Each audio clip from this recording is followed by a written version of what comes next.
नमस्कार दोस्तों, मैं विनोद कुमार एक बार फिर से आप सभी का सामान्य हिंदी यूट्यूब चैनल में स्वागत करता हूं। आज हम पढ़ेंगे वर्णमाला। वर्णमाला का ये चौथा भाग है हमारा और ये भी स्वर से संबंधित रहेगा। और इससे पहले जो 3 वीडियो डाले हैं वो भी स्वर से संबंधित है।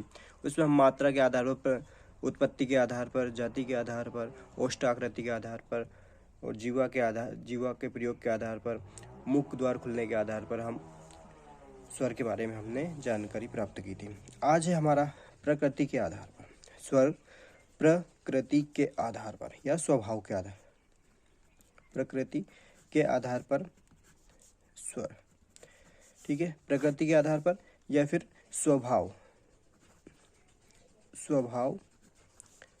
के आधार पर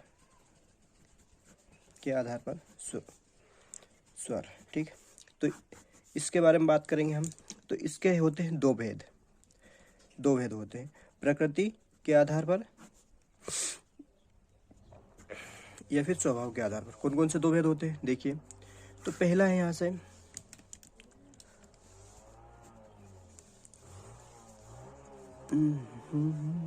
अनुनासिक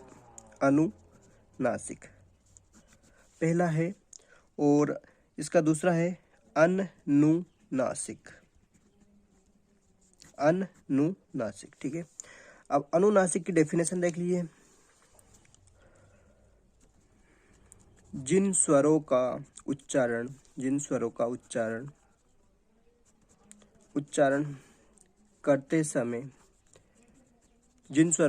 करते समय वायु मुख के साथ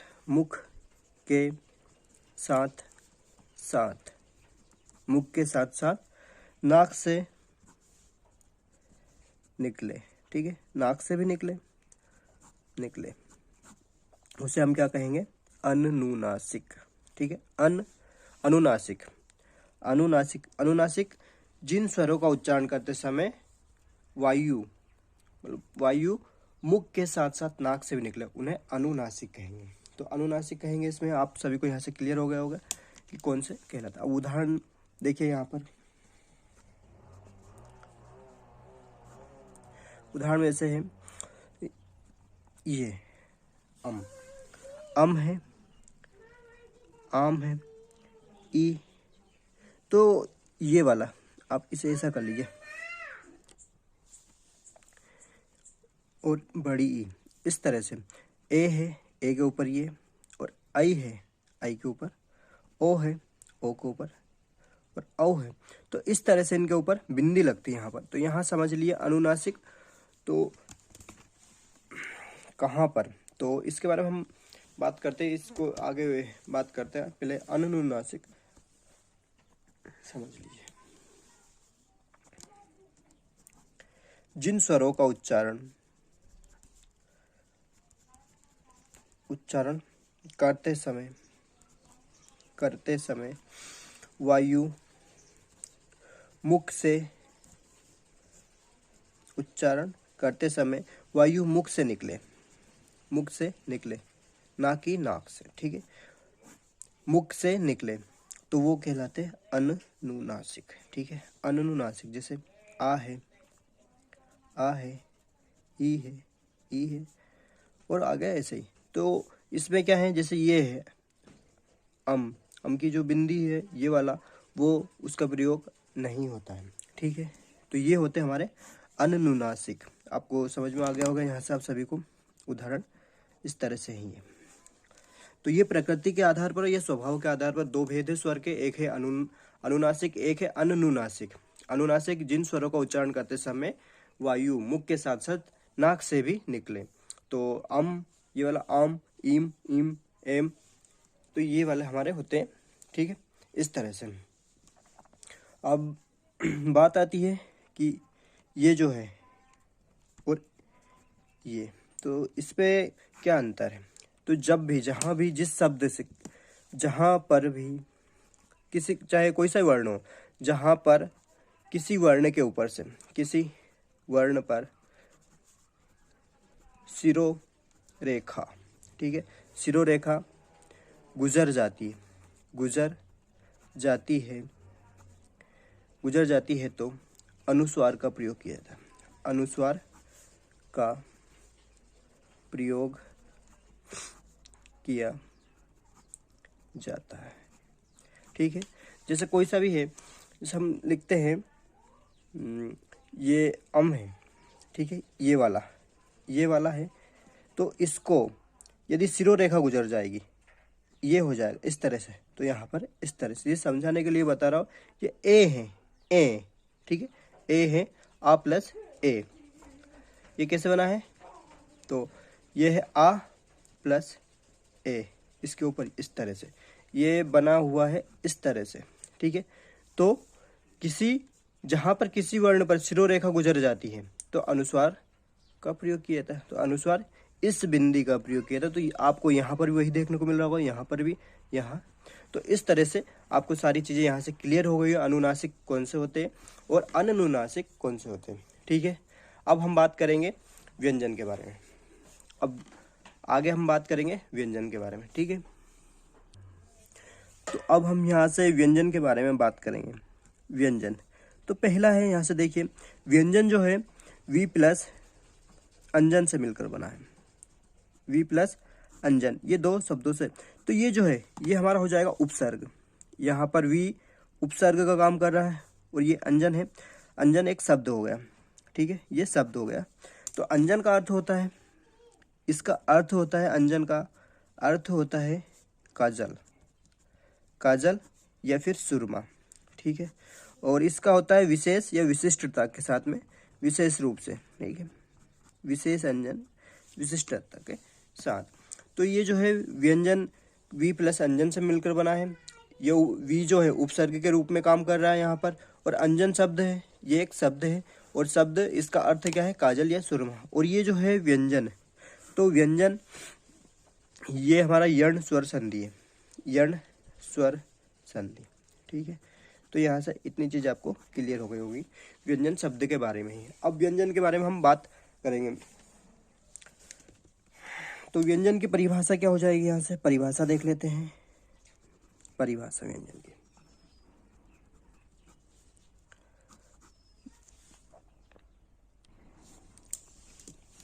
परिभाषा देखिए यहाँ से, तो इसकी परिभाषा हो जाएंगी, वे ध्वनियाँ जो बिना स्वरों की सहायता से, वे ध्वनियाँ जो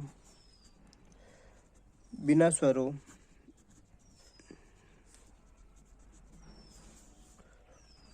की सहायता, बिना स्वरों की सहायता लिए उच्चारित नहीं हो सकती, वे ध्वनियाँ जो बिना स्वरों की सहायता लिए उच्चारित नहीं हो सकती, व्यंजन ध्वनियाँ कहलाती है। व्यंजन ध्वनियाँ कहलाती हैं। ठीक है, तो यहाँ से व्यंजन के बारे में हमको व्यंजन का अर्थ भी पता चल गया, इसके बारे में हमने कौन सी संधि है ये, तो इसके व्यंजन शब्द के हमने परिभाषा भी देख चुके हैं। व्यंजन शब्द की परिभाषा, वे ध्वनियाँ जो बिना स्वरों की सहायता लिए उच्चारित नहीं हो सकती, व्यंजन ध्वनियाँ कहलाती है। अब व्यंजन के बारे में, तो जैसे है का वर्ग, सबसे पहले है का वर्ग। का वर्ग के अंतर्गत हमारे कितने का वर्ग है, का वर्ग के अंतर्गत कितने वर्ण आते हैं। जैसे का है, का, फिर है खा, गा, घा, और ये इंगा। फिर है चा वर्ग, चा वर्ग, चा वर्ग है चा, छा, जा, झा, इया। अगला है टा वर्ग, टा वर्ग, टा, ठा, डा, ढा, अणा। अगला है ता वर्ग, ता वर्ग, ता, था, दा, धा, ना। अगला हमारा पा वर्ग, पा वर्ग, पा, फा, बा, भा, मा। तो ये है का वर्ग। ठीक है, का वर्ग के अंतर्गत कितने हैं? 5, का वर्ग के अंतर्गत, चा वर्ग के अंतर्गत 5 वर्ण है, 5 5 सभी के अंतर्गत। ठीक है, तो यहाँ से आप सभी को इतना तो क्लियर हो गया। अब का वर्ग है तो का उच्चारण होता है कंठ से। कहाँ से होता है? कंठ से। और चा का है तालव्य से, तालव्य से। और टा वर्ग का है मूर्धन्य, मूर्धन्य से। और ता वर्ग का है दंत से, दंत से। और पा वर्ग का है ओष्ठ से। तो ये तो हो जाते हैं इनके उच्चारण स्थान। तो का वर्ग का उच्चारण स्थान हमारा क्या हो जाएगा? कंठ, जो हमारा गला है। कंठ, गले की बात हो रही, जहाँ से सबसे पहले गले में, हाँ कंठ की बात है। जिसे नीलकंठ वाला समास पढ़ते हैं हम, तो वहाँ वो वाला कंठ की बात हो रही है कि गले। फिर तालव्य, उसके बाद तालव्य की बात हो रही, फिर आती बात मूर्धा, फिर है दंत, और सबसे ओष्ठ, फिर आ जाता है हमारा ओष्ठ। ठीक है, तो यहाँ से इतना सभी को ये क्लियर हो गया कि का क्या है? का वर्ग पूरा, का खा गा घा इंगा, ये है कंठ। चा छा जा झा इया तालव्य। अब बात आती है का है, तो का को हम अल्प प्राण कहते हैं, अल्प प्राण। ठीक है, इसे हम अल्प प्राण कहते हैं। अल्प प्राण, अल्प प्राण मतलब कम, और प्राण यानी वायु, वायु का मुख से कम निकलना, अल्प मात्रा में यानी कम मात्रा में निकलना अल्प प्राण कहलाता है। फिर है महाप्राण। तो आप खुद हाथ लगा के ऐसे मुंह के पास देख लीजिए कि वायु अधिक निकल रही है या कम निकल रही है। अल्प प्राण, महाप्राण, फिर ये हो जाएगा हमारा अल्प प्राण, अल्प प्राण गा, फिर ये हो जाएगा महाप्राण घा, और ये हो जाएगा हमारा अल्प प्राण। तो यहाँ से अल्प प्राण पहला, पहला हो जाएगा अल्प प्राण, दूसरा हो जाएगा महाप्राण, पहला, तीसरा और पांचवा, पहला, तीसरा, पांचवा, ये विषम अंक है। तो पहला, तीसरा, पांचवा 125। ठीक है, तो 125 हो जाएगा हमारा अल्प प्राण। ठीक है, और दूसरा है महाप्राण की बात कर ली जाए, महाप्राण। तो महाप्राण क्या हो जाएगा? सॉरी, 135 है, 135 है, 125 नहीं, 1 3 5, 1 3 5, क्योंकि ये पहला है, दूसरा है, तीसरा है, चौथा है, और ये पांचवा है। ठीक है, ऐसे। तो पहला, तीसरा और पांचवा ये है अल्प प्राण, और दूसरा और चौथा, दूसरा और चौथा मतलब 24, 135 और 24, ये हमारा महाप्राण हो जाएगा 24 वाला। ठीक, 2 4, तो ये जितने भी हैं, ये वाला, ये हमारे महाप्राण हो जाएंगे। अब बात कर लेते हैं सघोष अघोष की। तो ये वाला जो है, ये होता है अघोष। अघोष मतलब स्वतंत्रियों में कंपन ना के बराबर, तंत्रियों में कंपन ना, मतलब अघोष से यानी कम हो, और सघोष से अधिक हो, कंपन अधिक हो। तो उसके बारे में हम सघोष अघोष के बारे में देखेंगे। तो ये अघोष हो जाएगा, पहला और दूसरा अघोष, फिर उसके बाद में ये बाकी के सब घोष या सघोष। ठीक है, घोष या फिर सघोष, घोष भी बोलते हैं ना, और सघोष भी बोलते हैं। तो ये तीनों हो जाएंगे हमारे। ठीक है, और ये जो है ये पंचम वर्ण, तो इसे बोलते हैं हम, इसको, इस वाले को, ठीक है, इसको बोलते हैं हम, इधर ऊपर लिख रहा हूं, पंचम वर्ण, या फिर इसे नासिक व्यंजन। ठीक है, इसे हम नासिक व्यंजन भी बोलते हैं। तो आप सभी को यहाँ से क्लियर हो गया होगा। तो अल्प प्राण ये हो गया, अल्प प्राण 135 और महाप्राण 24। और उसके बाद में अघोष की बात कर लिया है, अघोष, तो अघोष हो गया हमारा 12। ठीक है, और घोष या सघोष, घोष या सघोष, तो इसके बारे में देखिए 345, ये हमारा सघोष या घोष हो जाता है। तो यहाँ से आप सभी को इतनी बात क्लियर हो गई होंगी। ये देख लीजिए एक बार फिर से आप व्यंजन के बारे में। और इसी को ही हम इनको ही, इस पूरे वर्ग को, ठीक है, इस वर्ग को, क्योंकि ये 5 5 के जोड़े में 5 इधर से है, 5 इधर से, 5 इधर से, 5 इधर से, तो इसको हम वर्गायुक्त नोट करके यहाँ लिख लीजिए सबसे नीचे, नोट करके लिख लीजिए कि वर्ग इन्हें हम वर्गायुक्त व्यंजन भी कहते हैं, और इन व्यंजनों को ही स्पर्श व्यंजन कहा जाता है। स्पर्श व्यंजन कहा जाता है, ठीक है। किसे? इससे इनको ही, टोटल स्पर्श व्यंजनों को ही, ठीक है। ये जो है स्पर्श व्यंजन, इन्हें स्पर्श व्यंजन कहा जाता है और इन्हें वर्गायुक्त व्यंजन भी कहा जाता है। तो यहाँ से इतनी बात आप सभी को समझ में आ गई होगी। आप सभी को मुझे लगता है कि ये जो है ये वाली बात आपको क्लियर होगी। हम इन्हें वर्गायुक्त क्यों कहते हैं? क्योंकि ये 5 5 हैं, तो वर्ग के आकार में है। 5 का यदि वर्ग करेंगे तो कितने होगा? 25। तो ये टोटल कितने होते हैं? 25। इस आधार पर हम इन्हें वर्गायुक्त भी कहते हैं, ठीक है। अब बात की जाए प्राण की, तो प्राण का अर्थ होता है, प्राण वायु को कहा जाता है। जैसे अल्प प्राण, महाप्राण, तो वायु को प्राण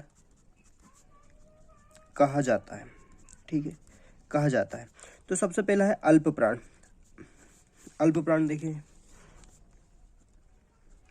अल्प प्राण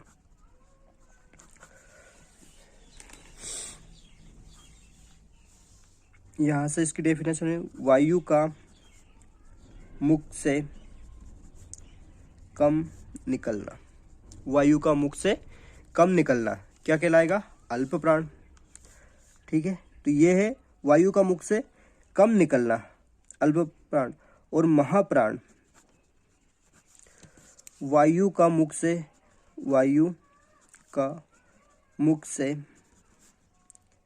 अधिक निकलना, वायु का मुख से अधिक निकलना महाप्राण कहलाता है, ठीक है। अब बात कर लिया है अघोष की। अघोष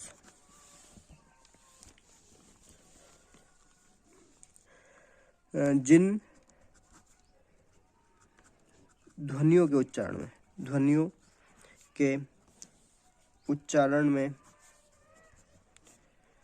स्वर तंत्रियों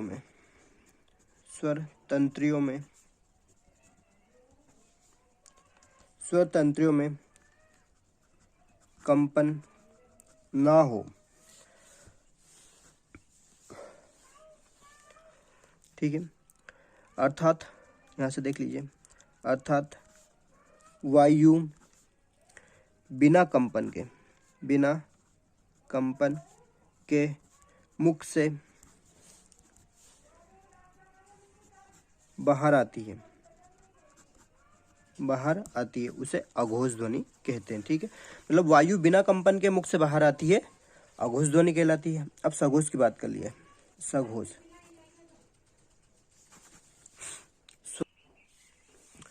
इसकी डेफिनेशन हो जाएगी हमारी कि जिन ध्वनियों के उच्चारण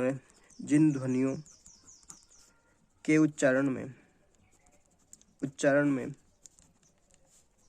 स्वर तंत्रियों में कंपन हो, स्वर तंत्रियों में कंपन, ठीक, कंपन हो, सघोष ध्वनियाँ कहलाती है, सघोष ध्वनियाँ कहलाती है। इसमें था वायु बिना कंपन के साथ, अब इसमें हो जाएगा कि वायु कंपन के साथ मुख से बाहर निकले, वायु कंपन के साथ बाहर निकले, मुख से बाहर निकले, उसको हम सघोष ध्वनि कहते हैं। तो यहाँ तक आप सभी को समझ में आ गया होगा। अल्प प्राण, महाप्राण हमने अभी देखे थे, फिर से एक बार और आप देख लीजिए उसे, फिर से एक बार देख लीजिए इसे व्यंजन का।